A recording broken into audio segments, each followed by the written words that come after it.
हर हर महादेव।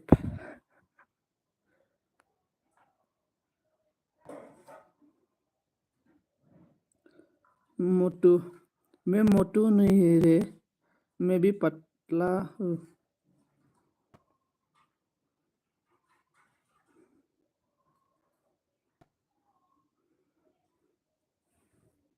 मॉर्निंग में एलबी?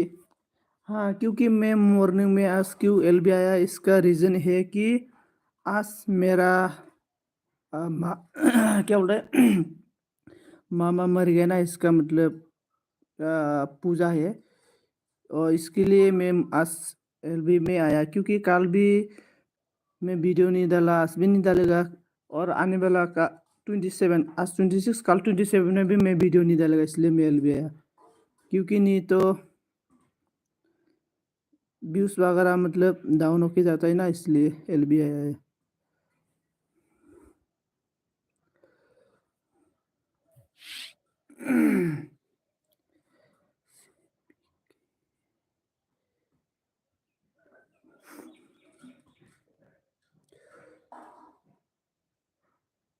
सोर दङ लाइक खालामदो,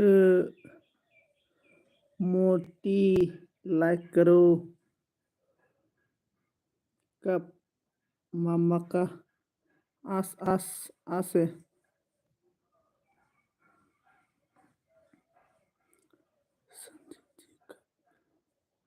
आस से आस मतलब आस पूजा है, इसको क्या बोलता है, रुको।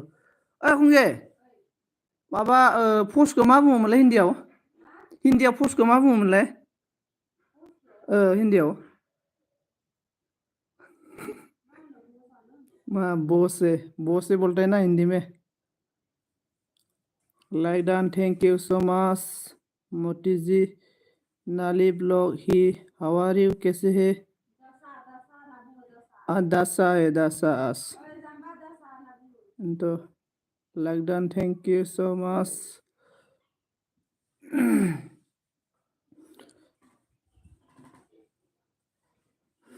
मा खालामदों, मा खबर नाली? Like done, thank you so much नाली। मामा को क्या हो गया? मर गया, क्या होगा और? मामा मर गया, मेरा मामा। पूनम जी किधर है? पूनम जी क्या कर रहा है, बोलो मोटी। आजकल पूनम लाइव एलबी आने से भी बात क्यों नहीं करता है? ओम शांति ओम। क्यों रो रहा है?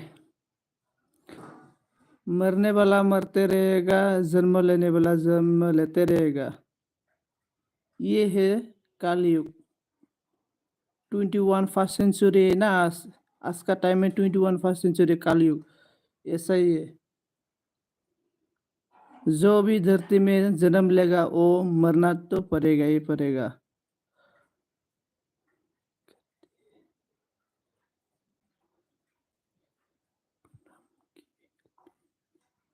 हाँ हाँ, मुझे पूनम का एलबी को मालूम है, लेकिन मैं टाइम को मेंटेन कर नहीं पा रहा है। मतलब 11 बजे में इसका एलबी होता है और मेरा मतलब ऐसा 11 बजे में ना टाइम ही नहीं मिलता है, इधर इधर भागना पड़ते रहते हैं मतलब काम के लिए।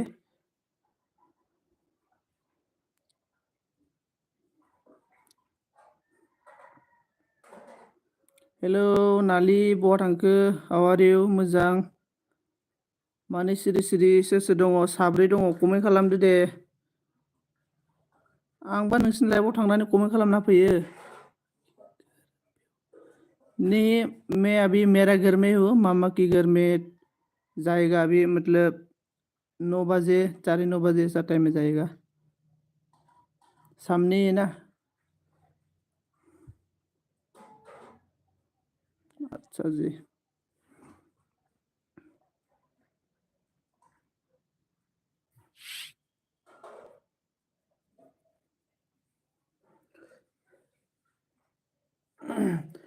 है मेरे हम सफर, एक जरा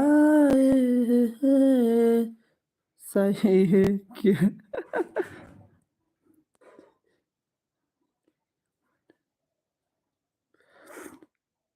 नोंनि एलबियावबो थाङोब्रा आङो ओमफ्राय एसएमएस खालामना फैबावोसो आङो कमेन्ट खालामनानै नोंसोरसो खेल लायाना आं बारा खालामा आरोना बिदिनो मोनसे मोननै खालामना फैयो कमेन्ट लाइक होना फैयो संजीत जी कल देखना था किसको किसको देखना था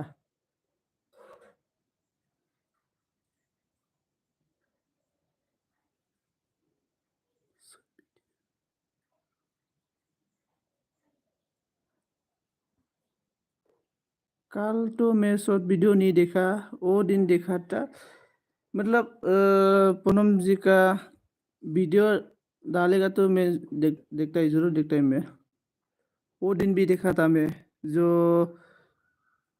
वृंदावन क्या एक वीडियो डाला था ना ये लॉन्ग वीडियो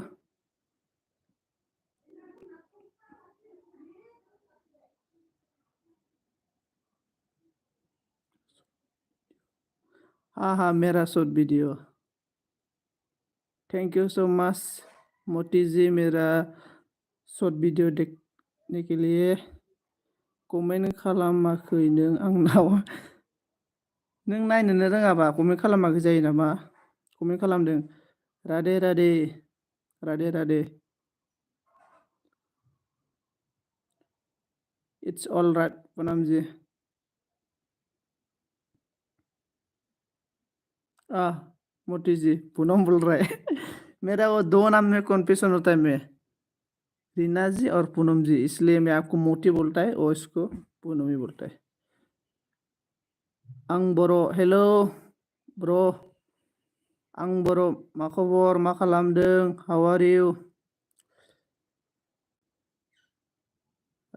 राधे कृष्ण अच्छा नहीं मिलता है रे राधे कृष्ण सियाराम होने से अच्छा मिलता है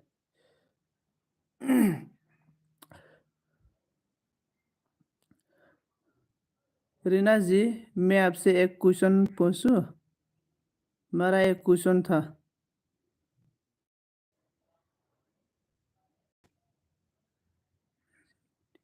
हाँ सेम पागल मोती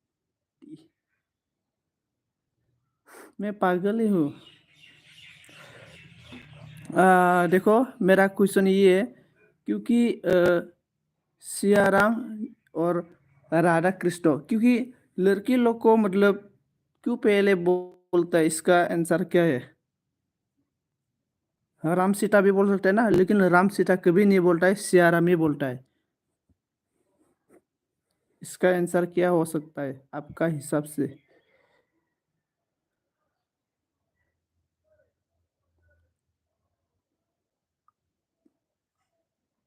हाँ हाँ इसका आंसर क्या हो सकता है आपका हिसाब से सियाराम क्यों बोलता है राम सीता भी बोल सकता है लेकिन राम सीता नहीं बोलता है सीता राम बोलता है इसका आंसर क्या हो सकता है आपका हिसाब से क्योंकि माँ धरती होती है नहीं नहीं इसका आंसर आप जो बोल रहे हैं भी सही है लेकिन इसका आंसर एक है और है इसका आंसर मोजाङानो ब्र आंना नोंनालाय ब्र आंनाबो मोजाङानो मोजाङालाय थिगानो दङ आंबो नाथाय आंना मा बयनिबो बेलेग सोरबा सोरबानि एलबिफोराव थांनो हायाखै थांबाबो दसे दसेयावनो आं नुजालाबायनानै फैनो गोनां जादों आरो ना मानो होनना बुङोब्ला आंनाव ओरैबायदि टाइमानो सर्ट जाना दङ माने टाइमखौनो मेनटेन खालामनो हायाखै आरो ना आङो आरो फारसेथिं जाहैबाय मानसिफोरा मोनसे टाइमावनो एलबि होजोबो आरो ना ओमफ्राय सोर सासेनाव थांख'नो जायो आरो ना अनन थेंक इउ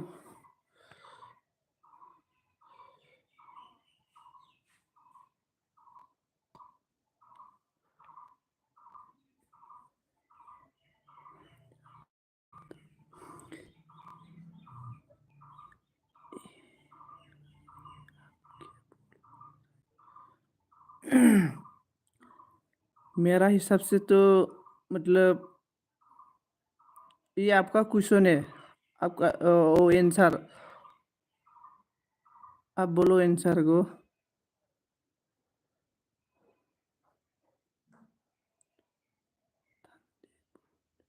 हाँ, ठंडी तो हम लोग का आसाम में भी बहुत ठंडी है।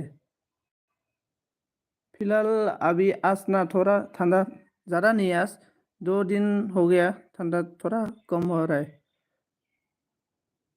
हम लोग का तो इधर है ना, आसाम में जो हम लोग का गांव भूटान का सामने होता है ना, पूरा ठंडा होता है इधर। आंनाव आइडि गैयालै, आं माने आइडि बानाया आरोना। आंनि आइडि बानायनि मेन रिजनखौ आं नोंसोरनो खोन्थानो आरोना। आं आइडि मानो बानाया होनना बुंब्ला, जेनेबा आइडि बानायबाय, साप'ज हमना ला आं 10टा आइडि बानायबाय, ओमफ्राय आइडिखौ आं बेलेगनोबो साब खालामना होबाय, ओमफ्राय बिनि उनाव जेबो भेलु गैया आरोना बे आइडिया, जेबो भेलु गैया, भेलु गैयिनि ओंथिया मा, रावबो नाया। बेनिखायनो मालाबाबो आइडिफोरखौ लायैआनो मोजां आरोना। हायोबा एकदमबारे नायग्रा मानसिनिसो लानांगौ आरोना। बिदि मानो होनना बुङोब्ला, जेनेबा नै इदि आरोना, दा नोङो नाय सोरनिखौबा 2K 3K 4K 5K नुदों आं आरोना। दा आंजों जाय लोगोफोर दङ, बिसोरना भिउसआनो जाया। भिउस मानो जाया? भिउस जायैनि जाहोना जाबाय, बिसोरो माने आइडिखौ गावसोर बानायनानै आइडि लायो, बेनिखायनो भिउस जाया। जुदि नों आंहा जुदि पाब्लिक मानसियानो जुदि नायोमोनब्ला बुहुत भिउस जासिगौमोन, 4K गाहामनिया इदि। दा बिसोरना भिउस बारायैनि जाहोना जाबाय, नायग्रा गैया, गावनो आइडि बानायना लायो, ओंखायनो आरोना। ओंखायनो आं आइडि बानाया आरोना। पास ही है असम एंड भूटान। हाँ, हम लोग का इधर, हाँ मतलब भूटान और आसाम मतलब बॉर्डर है ना हम लोग का इधर। आसाम और भूटान भी बॉर्डर है, मतलब सामने है हम लोग का। अरुणाचल भी। Time time on. Thank you so much मोटी जी। नाली को हेल्प करो, साफ कर दो इसको, मैं आपको पर्सनली रिक्वेस्ट करता हूँ। गाज्रि मोनना थाबाय नामा आंखौनो? आं रावखौबो गाज्रि मोनालै, मानो गाज्रि मोननो। बाइक ट्रेवलर, मेरा पास बाइक नहीं है ना, नहीं तो ब्लॉग बना सकता था मैं इधर इधर घूम के। केवल केवल संजय। ओ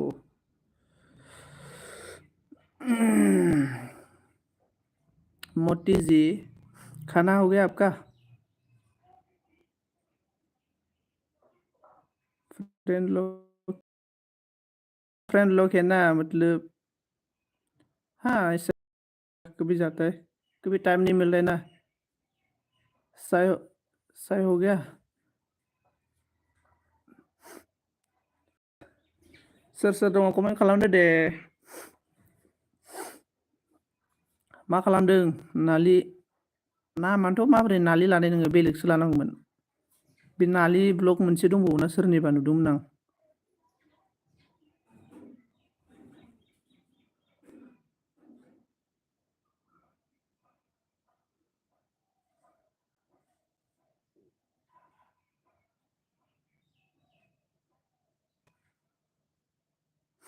नमस्ते नमस्ते। मा खबर नोंहालाय? खबरा आंना मोजाङानोलै। नमस्ते धोरोमश्री, हाउ आर इउ? माबोरै खबरा?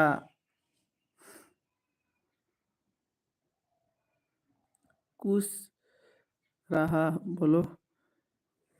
क्या बोलना है बोलो मोटी जी, कुछ क्वेश्चन पूछो, मेरे साथ में आंसर रहेगा। जिरायना दङ। मोजाङानो। ओमफ्राय आरो खबर सबर?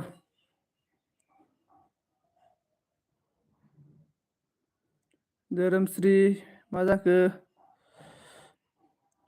ओके बाय। रीना, रीना अभी जाएगा? मत जाओ यार रीना, अब जाएगा तो पूरा बोरिंग हो जाएगा। जी हेलो दादाजी, आपका शादी कब होगा? मेरा शादी अभी नहीं होगा। मेरा गर्लफ्रेंड ही नहीं है, शादी कब कैसे करेगा? नहीं होगा अभी मेरा शादी। Dharmashree, how are you?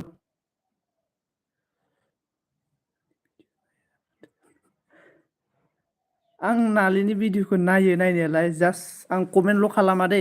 नोंनि भिडिअखौ नायो आङो, ओमफ्राय कमेन्ट खालामा आरोना। संजीत की शादी है, मेरा शादी नहीं है, मैं शादी नहीं होगा। आपकी बात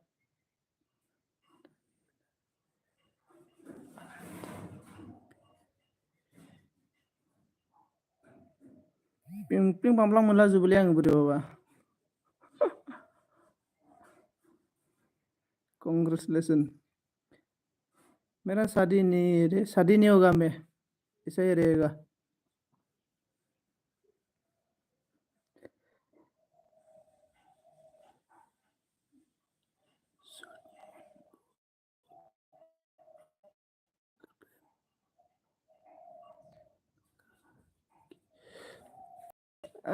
धर्मश्री जी, मैं झूठ नहीं बोल रहा है, मेरा गर्लफ्रेंड नहीं है सच में। I am full single. मैं गरीब आदमी हूँ ना, मैं गरीब आदमी का कैसे गर्लफ्रेंड होगा? ओनन थैंक यू नाली जी। और बोलो मत करो संजी, 30 की बात करना। हाँ ठीक है, मुझे एक गर्लफ्रेंड ढूंढ के दे दो मोती जी, तब शादी होगा। रामश्री, मा खबर? आं थांथ'नोसै। दानो थांनोसै नामा? दानो थांनानैलाय मा खालामनो? दसे कमेन्ट खालामब्रा। ओरैनोसो थागोन माथो नोंलाय दाबाबो जेबो खामानि मावखाया। क्यों गुस्सा हो गया संजीत जी? गरीब मत बोलो, क्यों?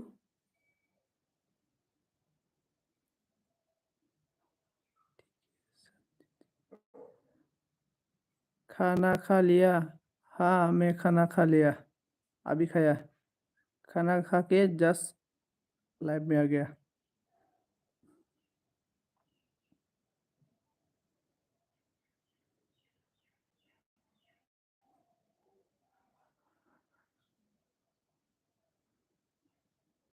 साथामल'सै माथो, सोर सोर दंबावो? मालायफोरना 10 जन गाहाम जायो, आंना सानै साथामल'थार जायो। रीना जी, बोलो और दुख निकाल, क्यों? राधे राधे मोती जी।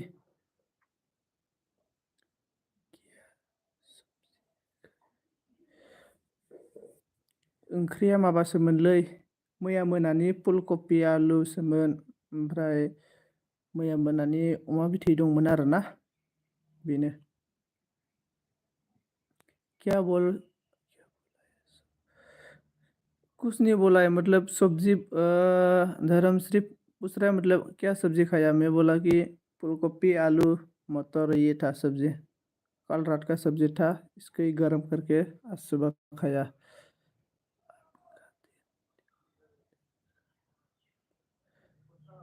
मेरा गार्डन, हम मेरा घर में गार्डन नहीं है रे, मैं कैसे दिखाएगा? मतलब सुबह में सुबह टाइम के आने से ना मैं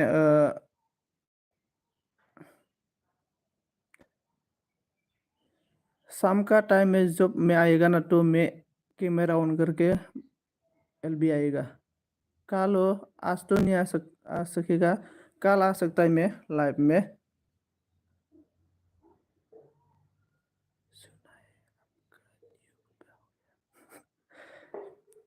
नहीं नहीं नहीं, न्यू गर्लफ्रेंड मतलब मेरा गर्लफ्रेंड नहीं है, और कैसे न्यू आएगा? ओके, हाँ कोई बात नहीं है। रीना जी, पूनम बोल रहे कि थोड़ा बुखार सुखार हो रहा है। हैप्पी रहा जी। हाँ,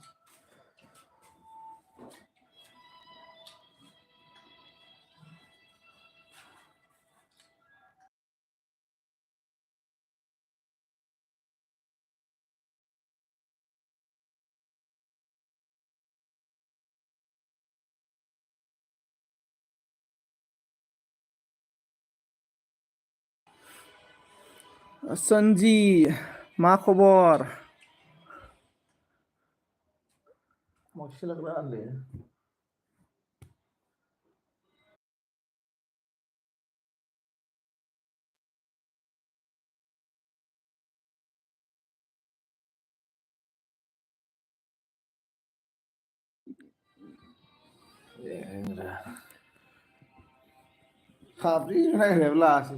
लासिंसिङानोथ' जाहैबाय।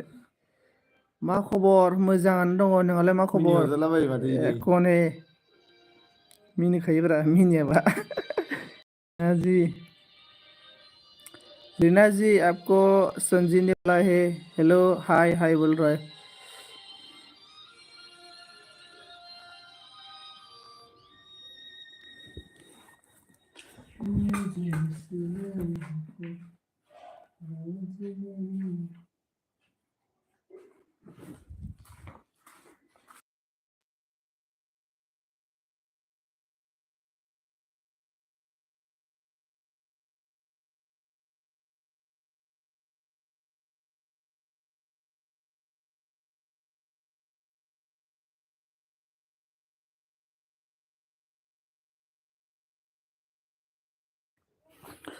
कौन मतलब ये भी यूट्यूबर ही है।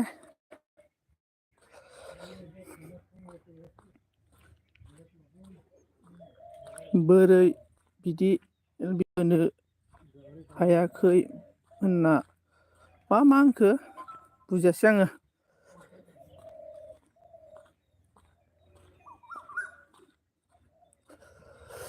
अके राधे राधे।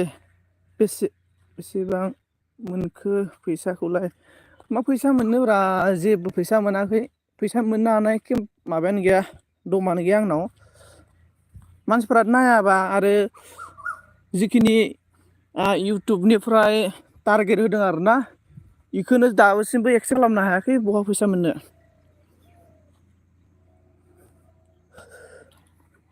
इउटुब आरो फेसबुक पेजाव बेलेग फैसा दं आरोना, फैसालाय गोबां दङ। नाथाय ओमफ्राय मा होनना बुंगोन, मानसिफोरखौ मिनिहोनो हानाय जानांगौ आरोना, अब्ला फैसा दङ। दा जों मानसिफोरखौ मिनिहोनो हानाय केपासिटियानो गैया जोंनाव।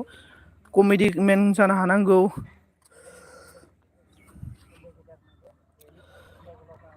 क्या बोल रहा है?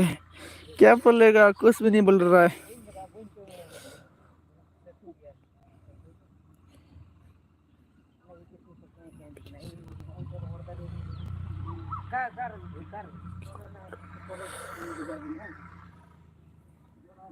दे सोर सोर दङ कमेन्ट खालामबावदो। अबाव थांजोबखो? माथो धोरोमस्रि नालाय हाबा जासिगोननो। धोरोमस्रि माथो हाबा जासिगोन। फिर मिलेगा, इतना जल्दी जाएगा आप? रीनाया नोंनि रीना जी मोटी देखो धर्मश्री क्या बोल रहा है। रीनाया नोंनि गर्लफ्रेंड नामा बोल रहा है।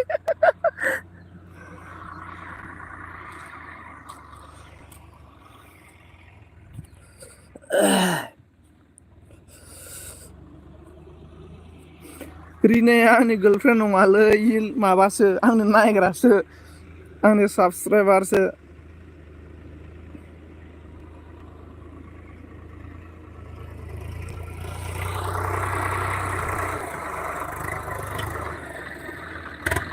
हाँ बोलो।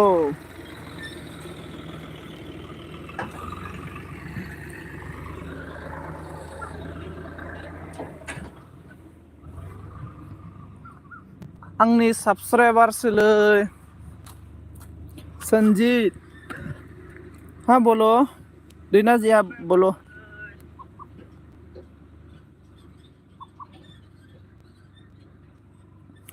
दिल तो हर किसी के पास होता है लेकिन हर कोई दिल वाला नहीं है क्यों नहीं होता है दिल वाला सभी लोग ए जि माबालै मा होनगोन लोगोरा आंनि नायग्रा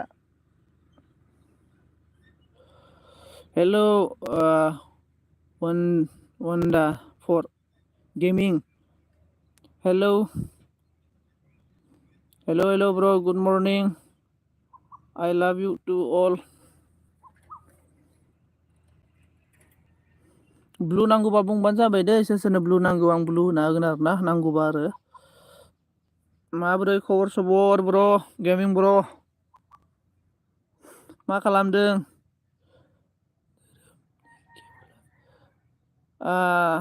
मोती जी धर्म ने बोला है कि आपका गर्लफ्रेंड है क्या मोती ऐसा बोल रहा है मतलब आपको मेरा गर्लफ्रेंड ऐसा बोल रहा है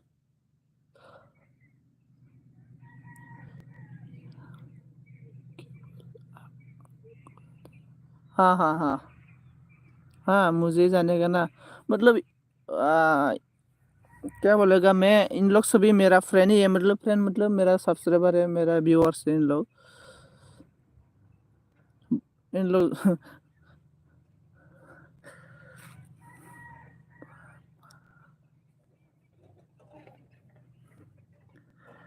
मा खालामदों धोरोमस्रि माथो नोंना हाबा जानो गोनां दंनो माथो हाबा जासिगोन होननाय खोनादों माथो आङो हौवा नायनो फैबाय हाबा जासिगोन जोंहा होननाय खोनादों माथो आंलाय फ्रेन्ड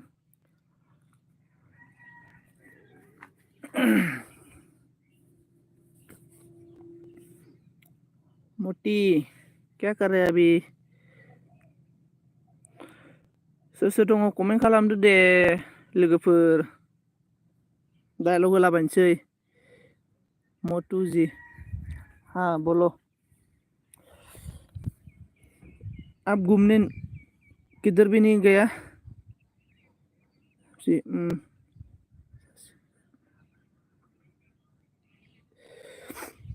लिंहरबानो जाबाय दे हाबायाव थांगोन जागोन दे मोटू पतलू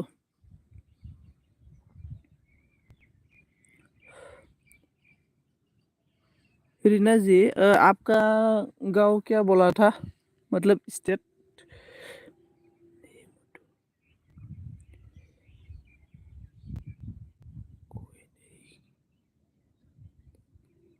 हम लोग का इधर आसाम में घूमने आ जाओ आसाम आएगा ना बहुत सारा मतलब घूमने के लिए प्लेस है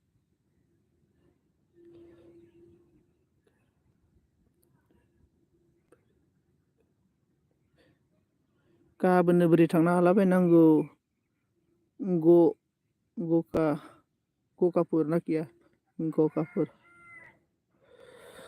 और स्टेट क्या लिखता है बिहार है ना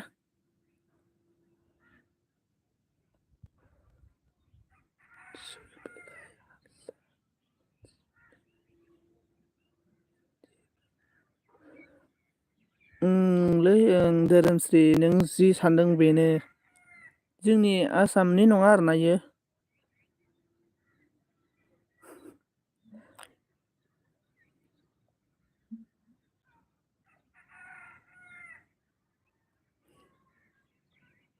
हम लोग का आसाम में आएगा तो गुवाहाटी में कामाख्या मंदिर है और इधर बहुत सारा मतलब प्लेस है घूमने के लिए देखो धर्मश्री का घर का सामने में ही मानस पार्क है मतलब इस वॉल में मतलब इसको मानस पार्क को मतलब राइनो के लिए मतलब पूरा मशहूर है मतलब ये मानस पार्क राइनो के लिए मशहूर है वर्ल्ड में पूरा अमेरिका उधर मतलब फॉरेनर लोग मतलब घूमने आते हैं इधर आपकी लैंग्वेज आती नहीं है हाँ मेरा लैंग्वेज हो गया बोडो है ना, इसलिए आपको नहीं आता है।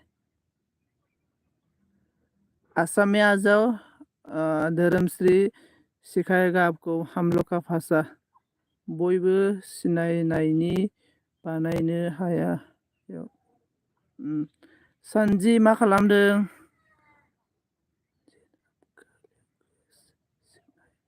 हाँ हाँ, इधर आ जाओ, हम लोग का असम में आपको धर्मश्री पूरा A to Z सिखाएगा।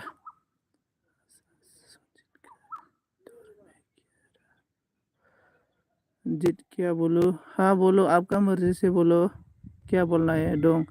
सोनजिया मास्टार मावो नामालै? दाख्लै माथो नोंनि LB आव गथ'फोर खिंख्लिं खांख्लां गाबनाय खोनाबाय थादों आङो।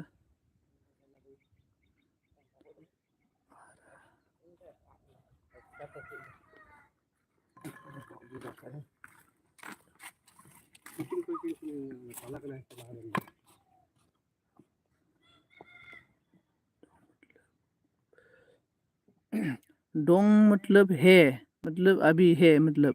और बोरो मतलब हम लोग को बोरो जैसे, बोरो का मतलब कोस, क्या बोल रहे हैं बोरो को, जैसे अभी नेपाली, नेपाली बिहारी ऐसा है ना, सेम हम लोग का भी बोरो, हम लोग को बोरो बोलता है। टेल मी प्लीज, हाँ मैं बोल गया, बोला है ना।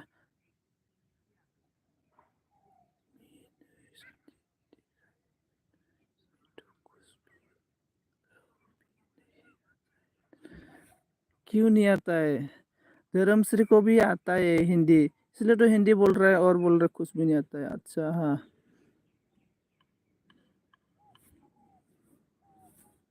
संजिया थांबाय नामा?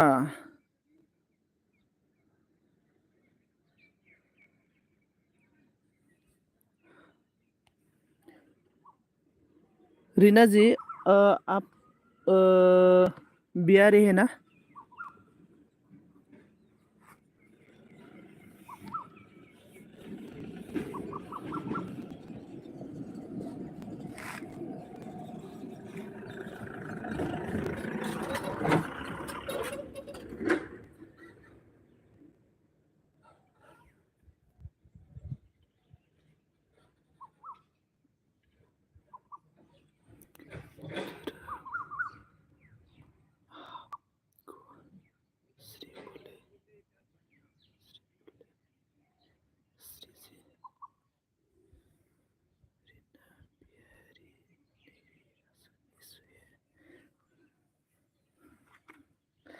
धर्म पूरा भगवान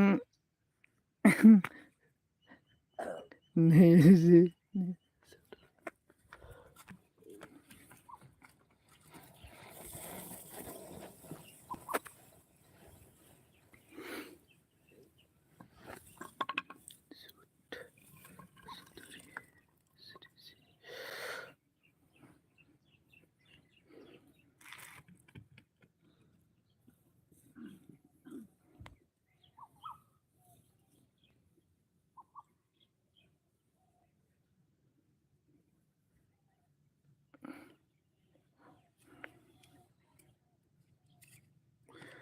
सोर सोर दङ कमेन्ट खालामदो दे।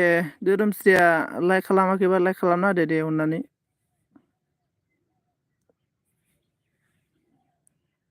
पुनः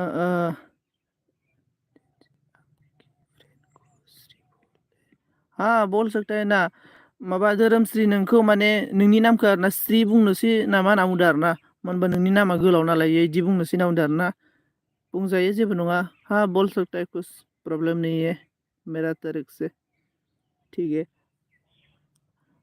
रीना जी, मतलब हम लोग का आसाम में आएगा ना, हम लोग का ट्रेडिशनल भी पहन सकता है। अब जैसे आप लोग का ट्रेडिशनल हो गया साड़ी वगैरह, और हम लोग का ट्रेडिशनल हो गया दोखना, मतलब ऐसा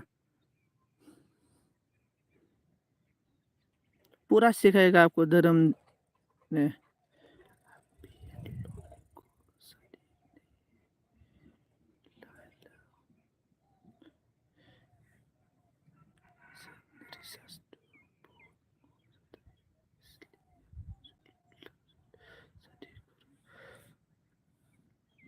सोरखौ हाबा जानो थिनबाय थाखो धोरोमस्रियालाय श्री क्रेजी हाँ ये धर्मश्री ना श्री पूरा क्रेजी है ये दिनु गुड मर्निं ब्र गुड मर्निं मा खालामदों होनना बुंदों आङो ना आङो न'आव दंमोन ओमफ्राय न'आव थानायाव फंबाया बिराद दावराव पाबजि गेलेबाय थादों आरोना ओमफ्राय आङो बानानै दायो केनेलाव फैबाय आरोना सान्दुं सानाय मथे बा सान्दुंबो बारा गैया नालाय केनेलाव दं आङो दायो जिरायनानै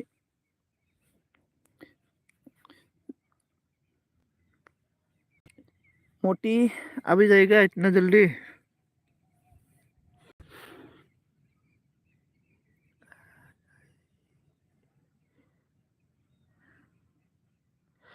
धोरोमश्री जेबो बुंला नामा नोङो सिरि जाबाय नेट स्ल' जाबायना थाबथादों नामा मा ओंख्रि जाखो होनना बुंदों ओंख्रिया ना मैया मोनानि फुलकपि ओरि दंमोनलै बेखौनो जाबाय आरोना नोंलाय मा खालामदों नोंनो ओके बाय ठीक है मोती जी ठीक है रीना जी बोलो या मोती जी बोलो एक ही है ना ठीक है बाय बाय नेक्स्ट टाइम में मिलेगा see you again Poonam ji की एलबी में शाम को मिलेगा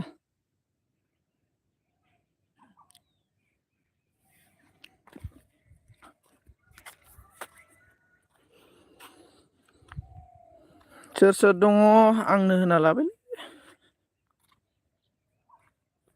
नेस्ल' कौन है ऑन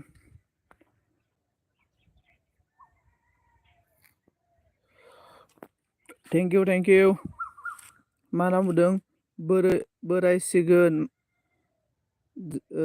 जादो थाबनो हा बोरायाखै अबाव दानो बोराय नामा दासो सेंग्रा आङो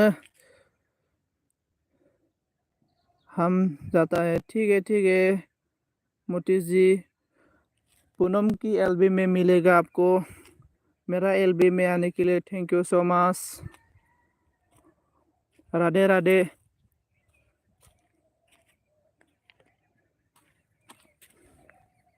दङ आंबो ओरैनो दिनु बहानिमोनलाय नोङो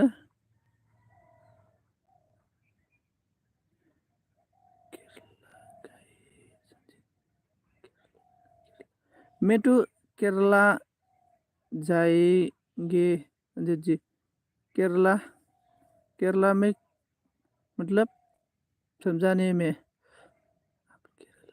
हाँ मैं केरला तो नहीं गया मैं चेन्नई घूम के आया है केरला में नहीं गया ओम हर हर महादेव हाँ हर हर Mahadev all the best thank you so much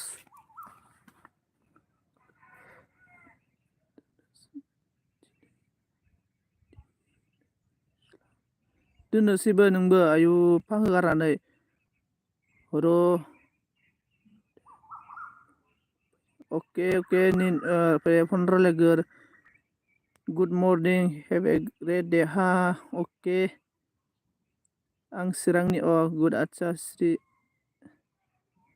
Radhe thank you so much Kerala आपका घर केरला है क्या राधे रीना जी धर्मश्रीयाबो राधे होनना बुंदों आरोना रीनाखौ रीना जी आपको धर्मश्री भी राधे बोल रहा है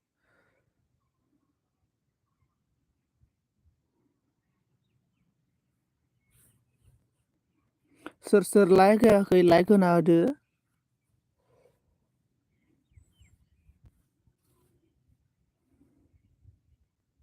नेटसो थाबथाखो ना मासो थाबथाखो गिदिंबायसो थाबायलै नै थांजोबखो ना माखो साथाम दङमोन सोर दंथाय नै जिरायना दङ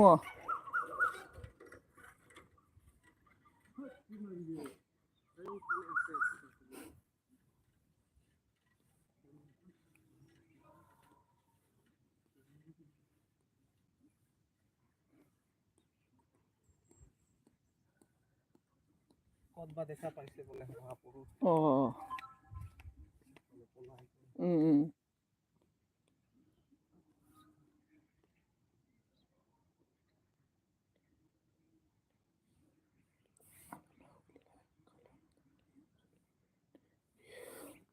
मानो लाइक खालामनायनि अपसन गैया जानो नै आं नोंनो खोन्थानो बे कमेन्ट सेक्सन दंना बे कमेन्ट सेक्सनखौ दानना होलाय दानना होबानो लाइकनि अपसन फैबाय दा नोंनि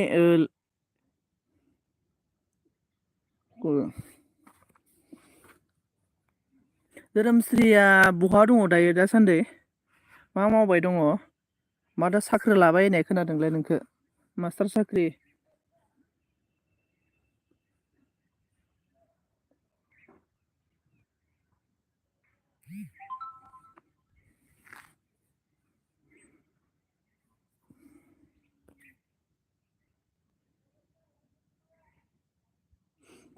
फर्टिफर मिनिट जाबाय आरो ना 1 घन्टा ग्रोब खालामनोसै गैया दङ नोङो कमेन्ट एलबि नि माबाखौ कमेन्टखौ काट्टा दंना गोजौआव नायलाय नोङो नोंनि आगदा साइडखि नाय नोङो मोनसे ओरै काट्टा सानजाबसिन नुगोन बे सानजाबसिनाव दानना होबानो नों फैगोन ओमफ्राय नोङो लाइक होनानै कमेन्ट सेक्सनाव हाबफैफिन गैया माथो गैया का मतलब नहीं मोती जी आपने छुप के हम लोग को देख रहा है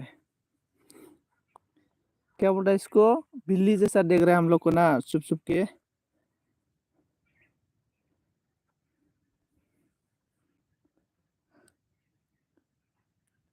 बोडो सीखना है तो बोलो मैं अभी सिखाई देगा आपको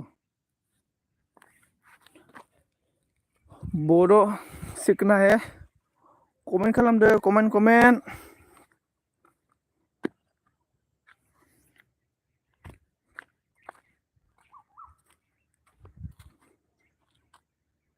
सासेल'सै थांजोब्बाय नामा गैयालै नों रोङाखै होमबालाय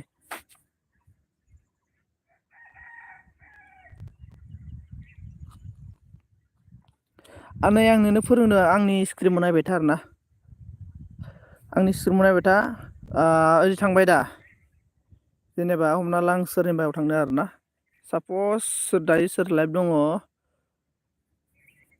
नाय अखाफोर दङ आरोना अखाफोर ब्र'नि लाइभआव थांबाय आङो बे लाइभ होबाय थारोना ओमफ्राय बिदियाव खोन्थानो एसे डिस्टार्ब जायो आरोना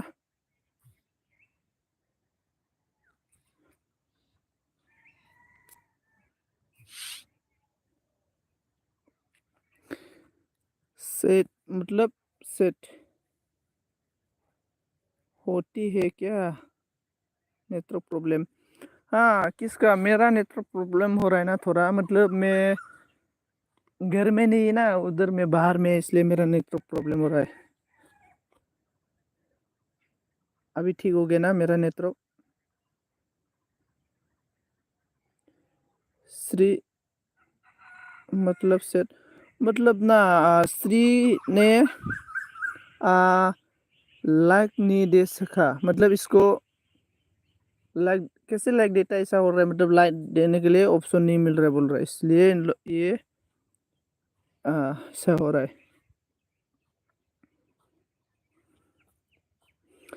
सेट को हम लोग का बोडो में बोलता है दुखू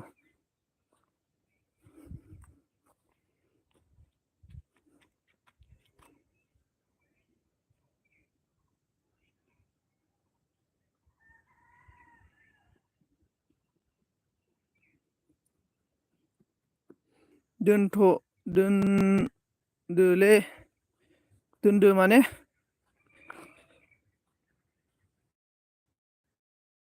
सॉरी आपकी लैंग्वेज नहीं आती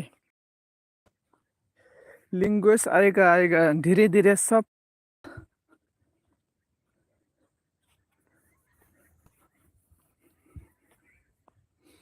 सीखना पड़ेगा ना सीखेगा तो सब कुछ आएगा मतलब देखो हम लोग जो बस में हम लोग भी मतलब अपना भाषा को हम लोग बोलने नहीं आते मतलब धीरे धीरे हम लोग बड़ा हो जाएगा तो ये हम लोग भी बोलने शुरू हो जाएगा ऐसा होता है ना इसलिए सब कुछ न्यू न्यू टाइम में थोड़ा प्रॉब्लम दिक्कत तो आएगा ये, मतलब पूरा आप सीखना चाहता है पूरा आप, मतलब ऐसा आपका आप बोलेगा कि मुझे ये लैंग्वेज सीखना है तो आप भी हो जाएगा। मतलब देखो मेरा भी हिंदी लैंग्वेज ना अच्छा से मैं भी बोल नहीं पा रहा है, फिर भी मैं कोशिश करता और मैं बोल लेता हूँ, मतलब थोड़ा बहुत अपना हिसाब से। Thank you संजी।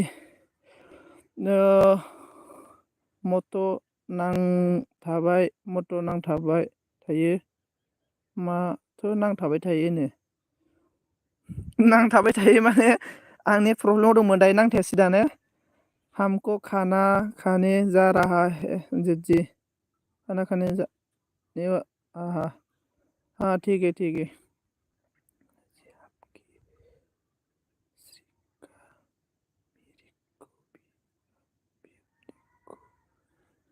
धोरोमस्रिया मा बुंखो आयु फागलाव मा सोर दङ कमेन्ट खालामदो दे, नोंसोर सानैल'सो कमेन्ट खालामगासिनो दङ आरो सासे दंबावो, साथाम दङ जिखुनु आंनियाव खोन्थादों साथाम, ओमफ्राय सानैल' कमेन्ट खालामगासिनो, सासे सोर दंबावो अन्नानै प्लिज कमेन्ट खालामदो सोर दङ।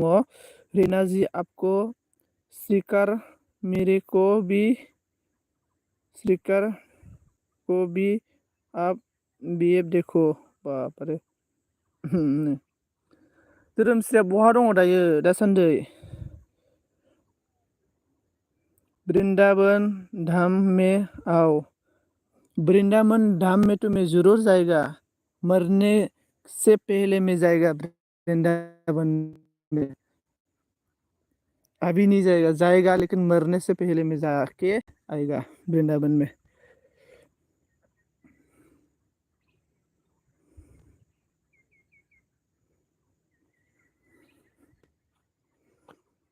मैं वृंदावन जाएगा ना पूरा कैमरा लेके जाएगा मैं वृंदावन। अयोध्या में भी जाएगा, जो अभी राम मंदिर हो गया ना अयोध्या में। मैं राम मंदिर जो हो का 2 दिन के पहले मैं देखा था, इसका हिस्टोरी क्या बोल रहा है, 400 की बाद अयोध्या में राम मंदिर हुआ, मतलब पहले राम मंदिर था, इसके बाद तोड़ फोड़ करके मुस्लिम मंदिर बनाया, और इसके बाद मतलब राम मंदिर, ये इसके बाद अभी राम मंदिर ही है, मतलब राम मंदिर हो गया। मैं इसका बारे में मैं देखा है थोड़ा।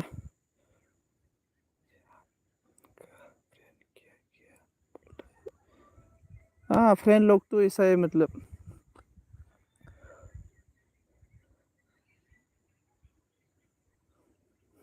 मेरा फ्रेंड आपका भी फ्रेंड है।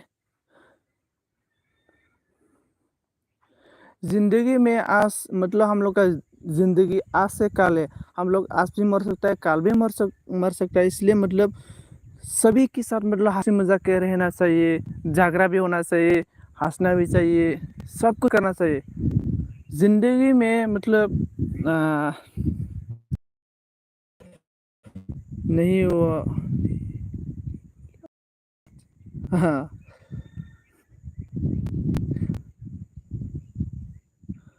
कुछ बातों को भूल जाना भविष्य के लिए बेहतर होता है, बोल रहा है ना, इसलिए मतलब सभी के साथ हंसी मजाक होना चाहिए। मैं भी जो सभी के साथ मैं भी हंसी मजाक करता हूँ, मेरा दिल में भी बहुत दुख है फिर भी हंसी मजाक है मैं, मतलब अपना दुख को ना किसी को भी नहीं मत बताओ बोल रहा है, मतलब बताने से भी कुछ प्रॉब्लम ही नहीं होगा, दूसरा आपको हंसी मजाक ही उड़ा देगा, इसलिए मतलब इसलिए श्री कृष्ण ने बोला था एक बात।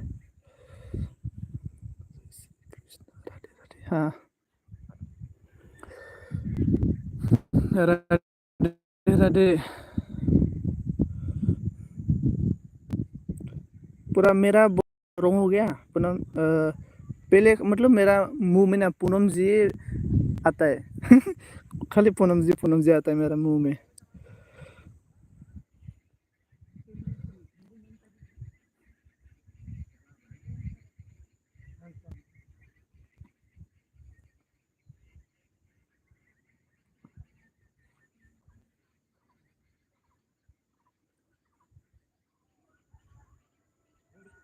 ओंखाम जाहैनोसै दानो ओंखाम जायो नाब्रा सिख्ला मानसिया खि हेपि लाइफ हा हा हेपि लाइफ इन्जय युर मा हा सोदोमस्रि बाय मटु पटु सानैबो आयु इदि नङाथ' थांनो मोनाब्रा इदि बाय राधे राधे मटु पटु दानो ओंखाम जानानै मा खालामनो अभी खाना खा के क्या करेगा ना पूनम जी हाँ मेरा जीवा में खाली पूनम जी का ही वॉइस आता है आवाज आता है मतलब पहले मतलब इसका ही नाम आता है दूसरा बोलने से भी इसका ही पहले आता है रीना जी तो मेरा मुंह में आता ही नहीं है मोसाहैनांगौ आंहा बिराद डेन्जार जाबायलै दाना मालाय धोरोमस्रिया साख्रि मोननानै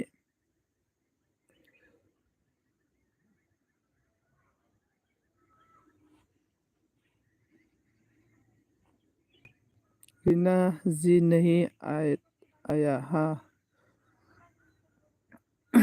देखो धर्मश्री ने हम लोग को पार्टी कब देगा अभी धर्मश्री गवर्नमेंट का जॉब मिल रहा है टीचर का जॉब मिल रहा है और हम लोग को पार्टी क्यों नहीं दे रही है पार्टी तो हम लोग को देना पड़ेगा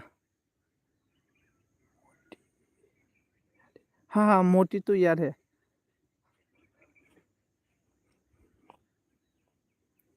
देखो मोटी जी धर्मश्री से पार्टी मांग लो इसका मतलब गवर्नमेंट जॉब होने वाला है वो भी लेक्चरर होगा कॉलेज का प्रोफेसर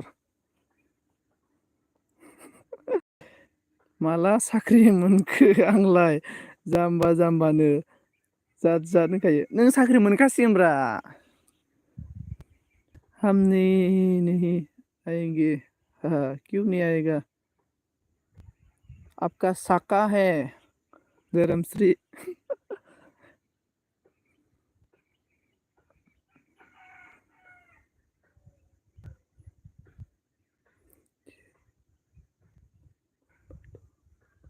इनोब्रा मोनगोन दे मोनगोन मेरा नाम नहीं आता संजीत आपका नाम भी आज से आ गया दिमाग में घुस गया सच में वेरी सेट ऐसा नहीं है आपका नाम भी आज से याद आ गया रीना जी आपका नाम भी याद आ गया देखो रीना जी देखो मुंह में अभी रीना जी का ही बार आ गया देखो रीना जी आ गया अभी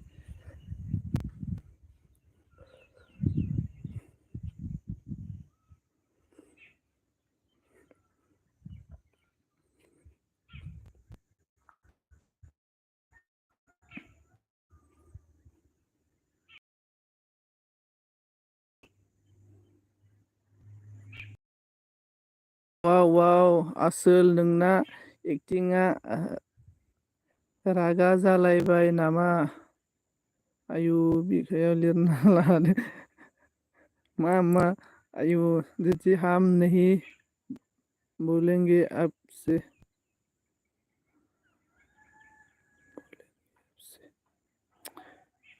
रोना नहीं चाहिए मतलब ये एक्टिंग ये है एक्टिंग ना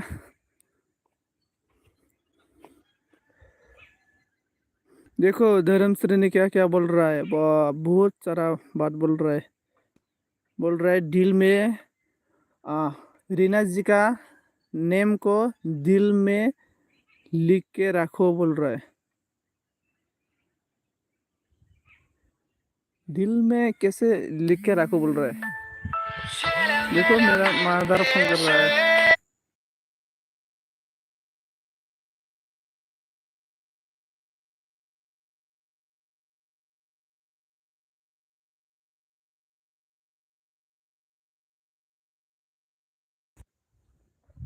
मेरा मामी ने कॉल किया था देखो मेरा नाम राजा है राजा बोलता है मुझे घर में मेरा मामी मुझे राजा बोलता है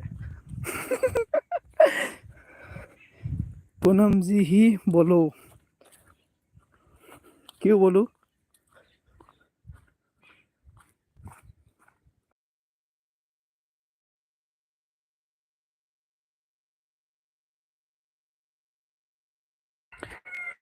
5 मिनट आप लोग साथ करते रहो, मैं 5 मिनट के बाद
I'm back. मैं वापस आ गया.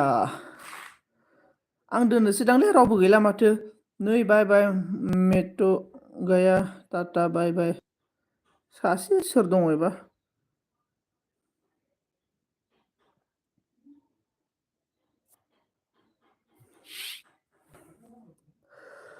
सोर सोर आंनि लाइभआव फैखो आरो आंनो कमेन्ट खालामखो बिथांमोननि थाखाय रोजा रोजा साबायखर आरोना. Thank you so much.